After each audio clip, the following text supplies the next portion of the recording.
نشہ آور چیزیں یہ ہمارے معاشرے کا ایک کینسر بن چکی ہے، اور صرف آپ کا علاقہ ہی نہیں، میں اکثر جگہوں پہ جاتا ہوں، مجھے یہ دیکھنے کو مل رہا ہے کہ اکثر جگہوں کی اب یہ بیماری، یہی مرض بہت بڑی بیماری کی شکل میں تبدیل ہو چکا ہے۔ میں 5-6 دن پہلے بامبے میں تھا، ٹاٹا ہاسپٹل میں اپنے بھائی کا علاج کرا رہا ہوں، پھپھیرا بھائی کا۔ ادھر بھی میں نے اکثر دیکھا ہے جو لوگ کینسر کے مریض آ رہے ہیں، زیادہ تر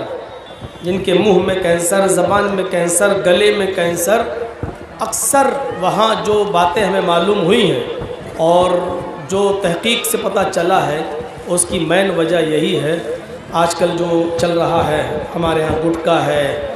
راشری ہے، کھینی ہے، تمباکو ہے، بیڑی ہے، سگریٹ ہے، یہ ہمارے معاشرے کے اندر اس کا چلن بہت عام ہوتا جا رہا ہے۔ اچھا، یہ چیز چھوٹتی بھی جلدی نہیں، جو اس کا عادی ہو جاتا ہے اس کو لاکھ سمجھائیے، ہاں ہاں مولوی صاحب کوشش کریں گے، لیکن چھوٹتی بھی نہیں۔ ابن قیم کی کتاب زاد المعاد کا اگر آپ مطالعہ کریں گے تو پتہ چلے گا آپ کو کہ صحابہ کرام نے کئی مرتبہ نبی اکرم صلی اللہ علیہ وسلم سے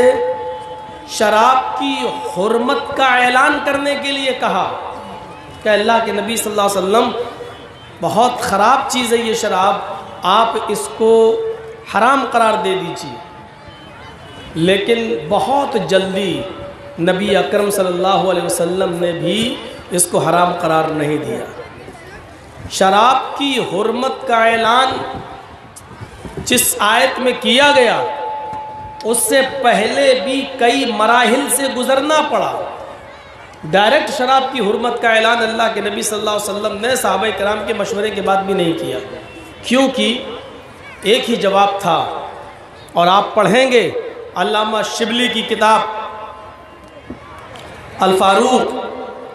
اور علامہ ابن ہشام کی کتاب دیکھیں کہ سیرت النبی، اور ابن قیم کی زاد المعاد، تو اس میں باقاعدہ یہ لفظ لکھا ہوا ہے کہ اللہ کے نبی صلی اللہ علیہ وسلم نے فرمایا کہ تم ایسی چیز کے یکدم بیک وقت اچانک حرمت کا اعلان کرنے کے لیے پریشر بنا رہے ہو، میرے اوپر دباؤ ڈال رہے ہو،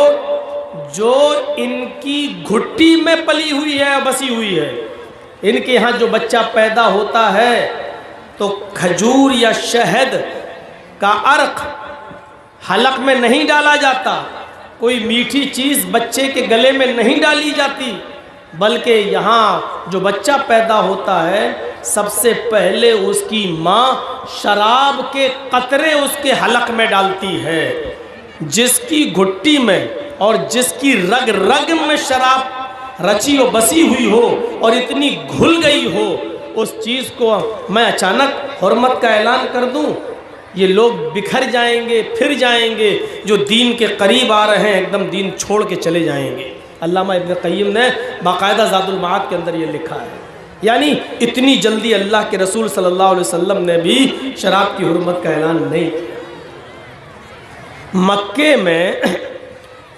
شراب کے سلسلے میں جو آیت نازل ہوتی ہے، اس آیت پر غور کیجئے، آپ کو خود پتہ چل جائے گا۔ مکے میں یہ آیت مکی ہے جو میں آپ کے سامنے پڑھنے جا رہا ہوں، جس سے آپ کو پتہ چلے گا کہ اللہ تبارک و تعالیٰ نے شراب کو یہاں کیا کہا ہے، لیکن ابھی حرمت کا اعلان نہیں کیا۔ وَمِن ثَمَرَاتِ النَّخِيلِ وَالْأَعْنَابِ تَتَّخِذُونَ مِنْهُ سَكَرًا وَرِزْقًا حَسَنًا۔ قرآن کریم کی اس آیت کے اندر اللہ تبارک و تعالیٰ نے فرمایا، پھلوں میں سے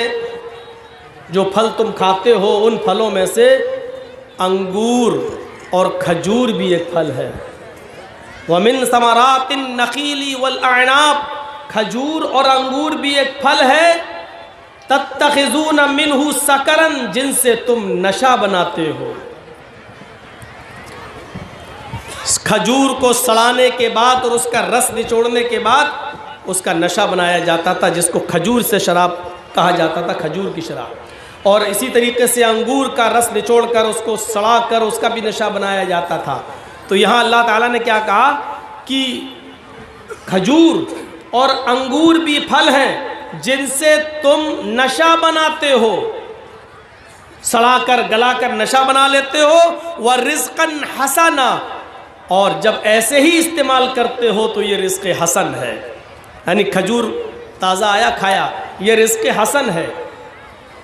جب اس کو سڑا دیا جائے اور گلا دیا جائے اور نشہ بنا دیا جائے تو یہ رزق تو ہے لیکن رزق حسن نہیں۔ ایک اشارہ کیا گیا ذہنوں کو، یہ باور کرانے کی کوشش کی گئی کہ تم لوگ جو نشہ کر کے شراب، کھجور اور انگور کو سڑا کر جو نشہ بناتے ہو، یہ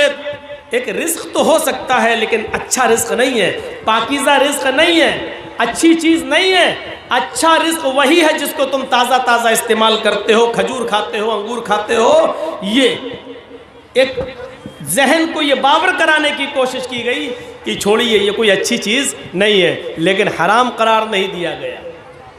کتنے ادوار سے گزرنا پڑا، اتنی جلدی نبی اکرم صلی اللہ علیہ وسلم اس کو حرام قرار نہیں دے رہے ہیں۔ علامہ ابن قیم نے لکھا ہے کہ 30 آیتیں ایسی ہیں اللہ تبارک و تعالیٰ نے قرآن کریم کے اندر نازل کی جو حضرت عمر فاروق کے مشورے کے بعد نازل ہوئی۔ 30 آیتیں ایسی ہیں۔ اللہ کے نبی کو حضرت عمر نے کئی مرتبہ کئی معاملوں میں مشورے دیے، لیکن اللہ کے رسول نے فرمایا اے عمر ابھی اس کا وقت نہیں ہے، ابھی وقت نہیں ہے۔ تو 30 آیتیں ایسی ہیں ان میں جو حضرت عمر فاروق کے مشورے پر نازل ہوئی کہ نہیں، حضرت عمر ٹھیک کہہ رہے ہیں، آیتیں اگرچہ اللہ کے نبی پر نازل ہوئی ہیں لیکن عمر فاروق نے نبی کو مشورہ دیا، اللہ کے رسول نے ریجیکٹ کر دیا، لیکن اللہ تبارک و تعالیٰ نے عمر فاروق کے اس مشورے کو ایکسیپٹ کیا اور اللہ کے رسول کو بتایا کہ نہیں یہ ٹھیک ہے، ان میں شراب کی حرمت بھی ہے۔ تو میرے بھائیوں، میں بتانا یہ چاہتا ہوں کہ مکی آیت کے اندر ایک ذہن بنایا گیا کہ تم شراب چھوڑیے، یہ کوئی اچھی چیز نہیں ہے، لیکن حرمت کا اعلان نہیں کیا گیا۔ جب صحابہ مکہ چھوڑ کر مدینے کی طرف تشریف لاتے ہیں، مدینے کے انصاری بھی شراب پیا کرتے تھے اور مکے کے مہاجرین بھی شراب کے دلدادہ تھے۔ شراب عام تھی، شراب کے سلسلے میں بڑے بحث و مباحثے ہوا کرتے تھے، لیکن لوگ یہ سوچ کر پیا کرتے تھے کہ بھی حرام تھوڑی ہوئی ہے، اگرچہ خراب چیز ہے، اگرچہ بری چیز ہے، لیکن حرام تھوڑی ہوئی ہے، اتنی جلدی ہم سے نہیں چھوٹے گی، پیا کرتے تھے۔ مکے سے مدینہ آنے کے بعد میرے بھائیوں، نبی اکرم صلی اللہ علیہ وسلم پر مدینے میں جو آیت نازل ہوتی ہے شراب کے سلسلے میں، وہی آیت نازل ہوتی ہے یسألونک عن الخمر والمیسر، یسألونک عن الخمر والمیسر قل فیہما اسم کبیر ومنافع للناس وَإِسْمُهَا أَكْبَرُ مِن نَّفْعِهِمَا۔ یہ مدینے کے اندر نبی اکرم پر آیت نازل ہوتی ہے، اس آیت کے اندر ایک نقصان کی طرف اشارہ کیا گیا ہے، لیکن حرمت کا اعلان مدینے میں اس آیت کے اندر بھی نہیں کیا جا رہا ہے۔ یہ لوگ آپ سے شراب اور جوئے کے بارے میں سوال کرتے ہیں، یسألونک عن الخمر والمیسر، یہ لوگ آپ سے اے محمد صلی اللہ علیہ وسلم، یہ لوگ آپ سے شراب اور جوئے کے بارے میں سوال کرتے ہیں، قل فیہما اسم کبیر، تو آپ کہہ دیجئے کہ ان دونوں میں بہت بڑا گناہ ہے، ان دونوں کا بہت بڑا نقصان ہے۔ آپ کہہ دیجئے کہ یہ بہت خراب چیز ہے، ان دونوں کا گناہ بہت بڑا ہے۔ آگے دیکھیے کیا کہا، وَمَنَافِعُ لِلنَّاسِ، ہاں لوگوں کے لیے ان دونوں چیزوں میں کچھ نفع بھی ہے۔ شراب اور جوئے کے اندر نفع، قرآن انکار کر ہی نہیں رہا ہے۔ اس آیت کے اندر یہ بتایا جا رہا ہے کہ ہاں شراب کے اندر اور جوئے کے اندر کچھ نفع بھی ہے، لوگوں کے لیے کچھ فائدہ بھی ہے، فائدے کی چیز بھی ہے۔ پس منظر پر نظر ڈالنا پڑے گی، وہاں کے حالات کو دیکھنا پڑیں گے۔ یہاں آپ مت سوچئے گا قرآن نے کہہ دیا کہ شراب اور جوئے میں نفع بھی ہے تو اس کا مطلب یہ ہے کہ کچھ تو ہوگا، پینا چاہیے۔ پس منظر پر نظر ڈالنا پڑے گی۔ وہاں شراب لوگ نشے کے لیے نہیں پیا کرتے تھے، بلکہ غریبوں کی مدد کرنے کے لیے شراب پیتے تھے۔ ہمارا مقصد یہ نہیں ہوتا ہے۔ وہاں جوا لوگوں کی کمائی کو حاصل کرنے کے لیے نہیں کھیلا کرتے تھے، بلکہ الرحیق المختوم پڑھیے صفی الرحمن صاحب مبارک پوری رحمت اللہ علیہ کی، واضح طور پہ لکھا ہے کہ وہ جوا اس لیے کھیلا کرتے تھے اہل عرب، خاص طور پر اہل مدینہ، کہ جوئے میں جب ہم رقم کسی غریب کے ساتھ ہار جائیں گے